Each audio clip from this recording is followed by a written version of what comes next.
All right, so these are going to be my game two recaps for the first round of the 2024 NBA playoffs. Let's get started here. So for the Cavs and Magic game, game two, the Cavs ended up winning 96 to 86, so a 10-point win versus a 14-point win in game one to take a 2-0 series lead. So it was a little bit closer in this game. I think the Magic certainly did better in this game. Still not great. They only shot 36% from the field and only 26% from three, which is very, very bad, but it is a small increase over what they were shooting in game one. So that's at least a positive sign there. But overall, still only scoring 86 points and shooting 36 and 26% is pretty horrible to expect to get any sort of playoff win. You got to do a lot better than what they've been doing. Also had 16 turnovers for the Magic is not a good look. The Cavs themselves had 15 turnovers, shot only 31% from three, but still significantly better offense there for the Cavs. Still not great, only 42% from the field and 31% on threes, but in comparison, you certainly outdid the Magic on offense pretty significantly there. The Magic specifically, you got Paolo Banchero, still balling now. He had 21 points. Franz Wagner had 18 points, but he was very inefficient. Wendell Carter was 1 for 7 in this game. Jonathan Isaac was 1 for 7 in this game. Cole Anthony was 0 for 4 in this game. So, guys like that, you're going to have to do a little bit better than what they did. Obviously, you guys want a chance of winning a single game in this series. I mean, you're down 2-0, but you're going into game three at home, so you have a little bit of momentum there. But right now, it looks like you're going to have more than just home field advantage or home court advantage to steal a win in this series. You're going to have to actually, play significantly better on the offensive side of the ball. For the Cleveland Cavaliers, their offense is pretty good. Donovan Mitchell had 23 points. Jared Allen had 16 points and 20 rebounds. He had 16 points and 18 rebounds in game one. He then followed it up with 16 and 20. So the Magic probably need to do something else about, boxing out Jared Allen. He had 9 offensive rebounds in this game alone, whereas the Magic in total only had 11 offensive rebounds. So he almost out-rebounded them on the offensive glass all by himself. That's definitely a problem. It helps the Cavs get 9 more second chance points in this game than the Magic did. And, in a 10-point win, those 9 extra points are very, very significant. Evan Mobley for the Cavs also put up 17 points. Darius Garland put up 15. So, they had some pretty good contributions from all around. The only downsides of their team here was Jordan Niang was only 0 for 4 today, or not today, but in this game. He was not good. Max Strus only had 7 points. On 2 of 7 shooting, so he was not been very great so far in this series. But ultimately, Cavs have been very, very good defensively, and their stars have been playing really, really well to carry them to a 2-0 series lead right now. Next up is going to be the Timberwolves and the Phoenix Suns. The Timberwolves are now up 2-0.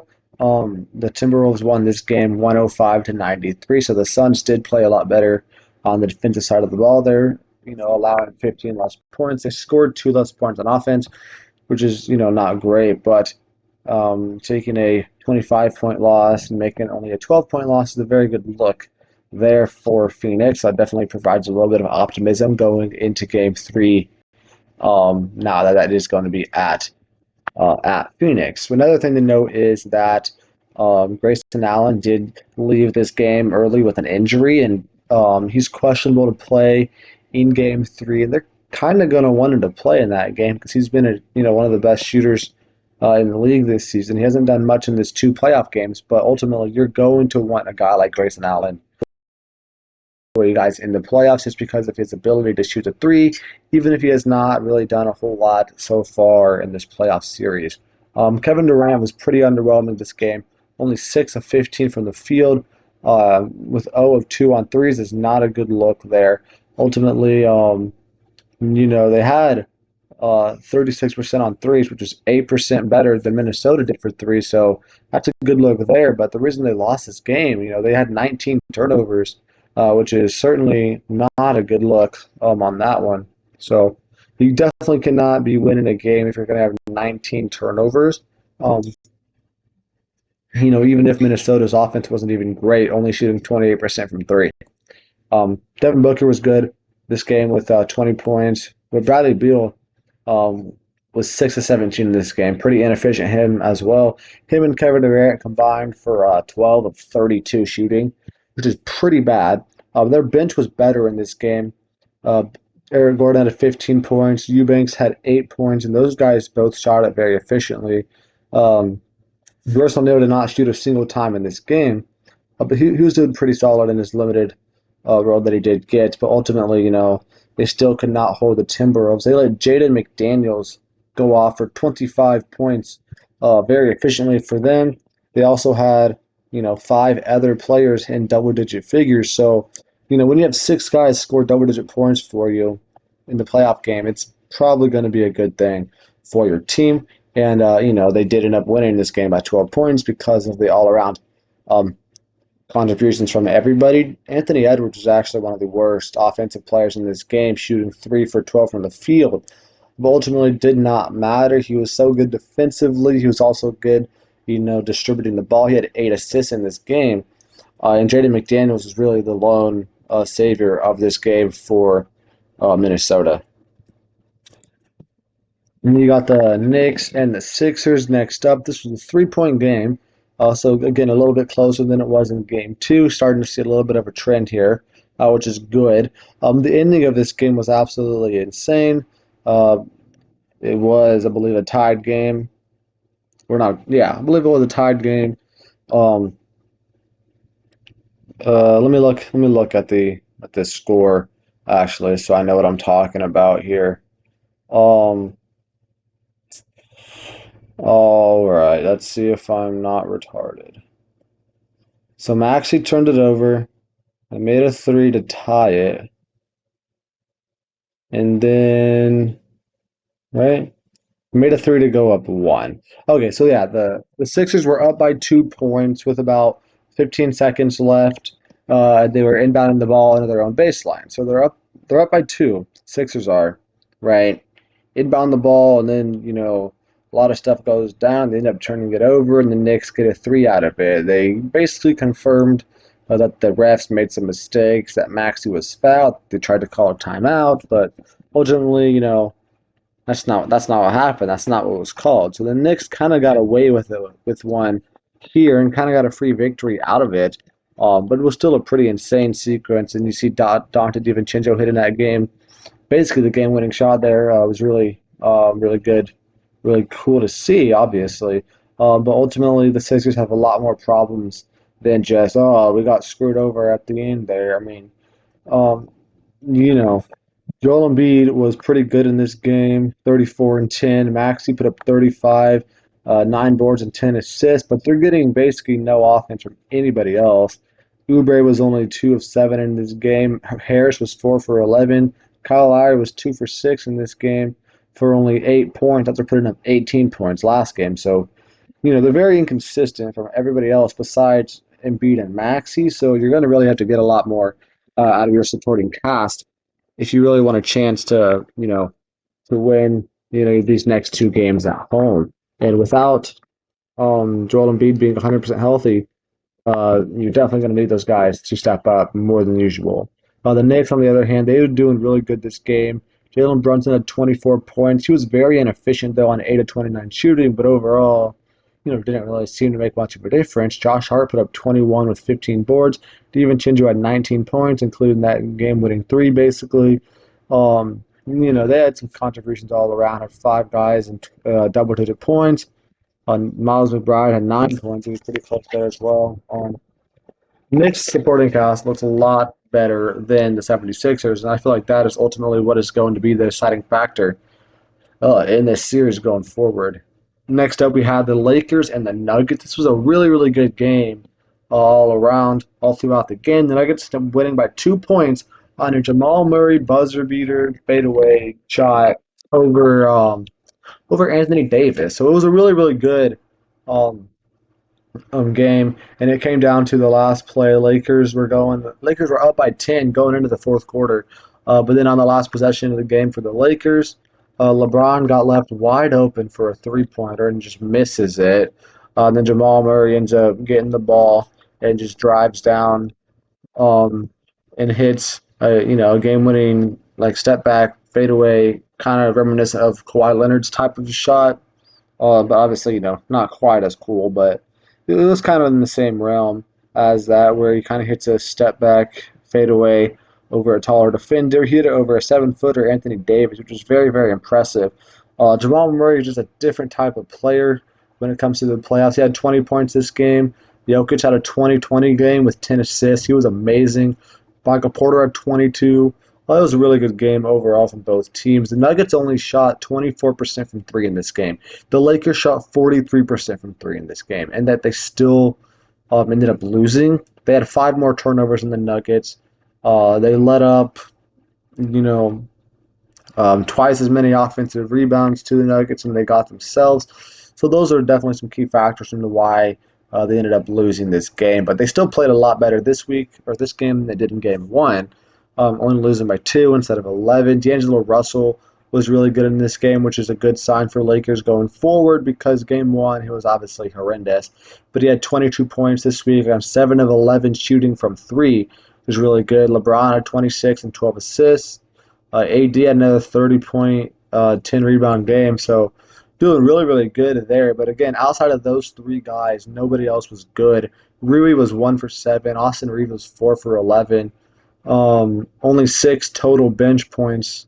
It's definitely not a good look.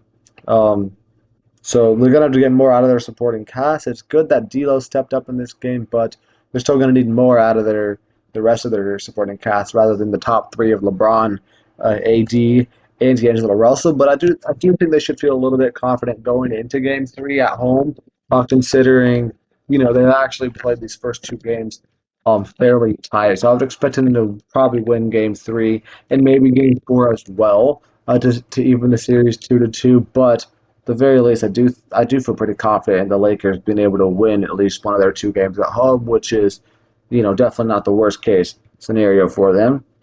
Uh, the Celtics and the Miami Heat. This is one of the more surprise games um, of the week so far. I mean, I did not expect Miami to really win a single game in this series, especially not a game on the road.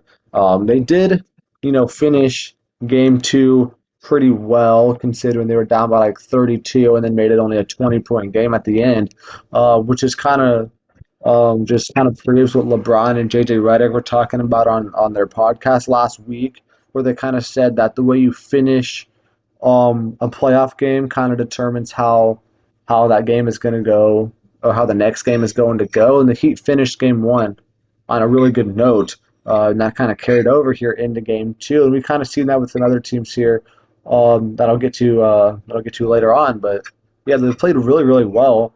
They shot an absurd 54% from three in this game. If you remember game one, the Celtics were shooting amazing from three. Celtics shot 45% there. And that's not even close to what the Heat were doing today, shooting 56%. Celtics shot 38% from three, which is still really good, but nothing compared to the Heat here. Um, and yeah, that's really all this game came down to was that absurd three-point shooting. They had 23 three-pointers in this game, which is a lot. It's kind of exactly how much the Celtics had in game one. I think they might have had 22 or 23. So basically, if this series is going to come down to whoever has 20 plus three-pointers in every game, then it could very well be a very competitive series. But I don't expect you know either team to put up 20 plus threes every other game. That's kind of absurd to ask. But for the Heat, we had Bam Adebayo had 21 and 10. Tyler Hero had 24 and 14. Caleb Martin had 21 points. They just played really, really well overall in this game on offense. In Boston, Jaylen Brown put up 33. Tatum had 28. Derek White had 13. They're all pretty solid, but the real factor here was Kristaps Porzingis in game one had 18 points on 7 of 13 shots and 4 of 8 on threes. In game two, he had 6 points on 1 of 9 shots and 0 of 4 on threes. He was horrendous on offense this game when he was really, really good last game. And Drew Holiday has also been pretty poor this game. He was also poor in game one on offense. So it's not a good look there. They also had a total of 12 bench points in this game for Boston, which is a little bit uncharacteristic. I mean, they don't have the best bench scoring wise, but even going back to to the last game they had 30 bench points, and now they only had 12 bench points. So if it's going to come down to the bench points in these games, yeah, that's going to be a problem for Boston potentially. Going into the Mavericks and the Clippers. So this was kind of the same way as the Heat and Celtics because you're looking at the end of last game, right? The Clippers started the first half really good. The Mavericks ended the second half really good, comparatively at least, and that kind of carries over into game two here, where they actually steal a win on the road here, 96-93. Now you would think with the addition of Kawhi Leonard, it would kind of make sense that the Clippers would end up winning that game, considering they were able to win game one by 12 points without Kawhi Leonard. But, ultimately the playoffs is just kind of a weird thing. The NBA is a weird thing. By adding, a top 10 player in the league, you actually do worse. So it doesn't make a whole lot of sense sometimes, but it's just kind of how it all plays out. The Mavericks did really good in this game, defensively, especially. Holding the Clippers to only 37% from the field and 27% on threes, while shooting 42% from the field and 42% from three themselves, which is really good. They did have, five more turnovers in the Clippers, which kind of kept them in the game more than they deserved to be. But ultimately, this was a really good game throughout the majority of it. Luka Doncic was amazing, 32, 6, and 9. Kyrie had 23 and 6. PJ Washington put up 18 points. They had some really good performances from most players here. Daniel Gafford only played in 9 minutes in this entire game, which is a little bit concerning. But that could just be a factor in the fact that he was not doing the best defensively out of Aka Zubac, considering Zubac, was dominating game one. He was doing pretty good at the beginning of this game. He had 13 points and 12 boards. So maybe, Derek Lively just got a lot more minutes because of that. Lively ended up playing 20 minutes, and Maxi Kleber ended up playing, 27 minutes. So kind of running some other bigs in there on Zubac and stuff is a smart tactic. But the Clippers, kind of struggled here on offense. James Harden had 22. Paul George had 22 pretty efficiently there. But Kawhi Leonard only had 15 points on 7 of 17 shots, not very efficient. Norman Powell was 2 of 10. Terrence Mann was 2 of 7. Westbrook was 2 of 9. So those three guys right there combined for 6 of 26 shooting, which is obviously not a very good look, considering those guys were actually all pretty good in game one. So yeah, this series should be very fun. Going into Dallas in Game 3, I would expect Dallas to come out on top, but honestly, I would expect them to also split 1-1 in Dallas and come out of there tied 2-2. And then looking here, I believe this is the last game that we're going to talk about here is the Pacers and the Bucks. This was a really good game for the Indiana Pacers compared to the last game. You see the Bucks, basically the same amount of points, 109 in game one to 108 in game two.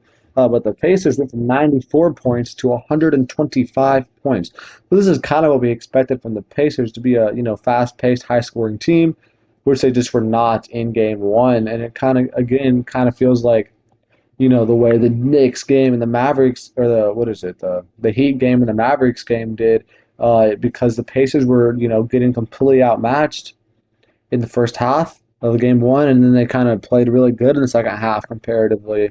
And that, again, kind of just carries over here into game two, where they ended up, basically taking control of this game from the start. I mean, it was a little bit close in the beginning, but we kind of felt like the Pacers had some pretty good control in this game. Tyrese Halliburton, again, was not really a factor scoring the ball, only 12 points. He did have 10 shots this game, which I think was up from his 7 last game, but still would like to see him shoot more, but he's not really forcing any shots, which is good, and he's still controlling the offense, had 12 assists in this game. It's really good. We are seeing Pascal Siakam being an absolute menace. Game 1, he had 36 points. Game 2, he had 37 and 11 on 16 to 23 shots, really efficient there. Miles Turner had 22 points, really efficiently. Andrew Nembhard had 20 points, really efficiently. They have a really good supporting cast, and everybody was playing really, really good in this game. Overall, they shot, 56% from the field and 44% on threes. Only 5 total turnovers in this entire game. Uh, it's definitely a recipe for success if you are Indiana. Now for Milwaukee, you do have some cause for concern. I mean, Damian Lillard was still really good, 34 points. Brook Lopez had 22, Middleton 15, Bobby Portis with 14. So still kind of feeling good about your team. I mean, 108 points is still not bad. You shot 44% from the field and 41% on three, which you're feeling good about. Only 7 turnovers in this game. But the one thing that is a little bit concerning, Patrick Beverley was 1 for 5 from the field, not great. Jay Crowder 0 for 3. Like you're not getting the most productive out of your supporting cast, rather than your main few scorers. But a good thing is that you potentially are going to be able to get Giannis back in Game 3. He is questionable to return. Believe he's currently listed as a game time decision. They have until Friday until he's going to play, so he very well to get upgraded to probable and stuff. But as of right now, it's not looking great for his chances in Game 3. So if you guys end up losing Game 3 in Indiana, you're definitely going to need to get Giannis back in Game 4 if you want a chance of winning that series. But yeah, that is. Oh, I do have one more. Okay, never mind. Never mind. I had the Thunder and the Pelicans. I thought I was missing something, but I'm just kind of not very smart sometimes. Thunder and the Pelicans. So this game, was today. Um, the Pelicans had the exact same amount of points they had in Game 1. The Thunder had 30 more points than they had in Game 1. So this is kind of what I would expect. I mean, this is a pretty fairly even matchup. Both offenses were basically horrendous in Game 1. And Game 2, Pelicans, I believe, were a little bit better. They shot 45% from the field and 27% from three in this game as compared to Game 1, where they shot only 38% and 28%. So they did get better in Game 2, but ultimately the Thunder were just actually really, really good on offense, shooting 59% from the field and 48% from three, which makes sense because they have been one of the most efficient scoring teams in the entire league all season long, and they just absolutely dominated this game from the jump. You shot significantly better. You had half as many turnovers. They had 8 turnovers compared to the Pelicans' 17 turnovers. Not a good look for the Pelicans there. And that's really how this game turned out. The Thunder shot a lot better, took care of the ball a lot better. Jalen Williams had 21 points. Chet had 26. Shea had 33. Lou Dort had 15. Their bench did not do a lot. Had about 16 bench points, which is fine. They were all pretty efficient in their shots that they did get, so they're not really too upset about that there. The Pelicans do got some issues here. Brandon Ingram had 18, Valanciunas with 19, McCollum with 15, Herb Jones with 18. So like your starters and most of your guys actually did shoot pretty well, but once you get to the majority of your bench, they were not as good. I mean, in garbage time, you guys had like Dyson Daniels, Jordan Hawkins, and Jeremiah Robinson Earl in the game. Did not shoot great. Daniels and Hawkins both shot over 2 in garbage time, which you're not really too worried about, but I mean, still would like to see them hit a shot or two in garbage time so you can kind of feel confident about giving them some minutes. Jose Alvarado was 0 for 5 in this game, which is not good. CJ McCollum was 1 of 5 on threes, which is not good. Nazi Marshall 0 for 2 on threes, considering in game 1, Nazi Marshall made a 3, so then he doesn't go making a 3 in this game. The Pelicans' offense is not the best offense in the league. We all kind of know that. They're going to have to ride on their defense to win, a single game in this series. And I don't really know if that's going to be possible after the way the Thunder ended up playing tonight. But that is going to be the video. Thank you for watching. Make sure to check back later this week for my Game 3 recaps. It's going to look a little bit funky because the Thunder and Celtics Game 3s are on the same day as the Cavs, Magic, and Nuggets Lakers Game 4s.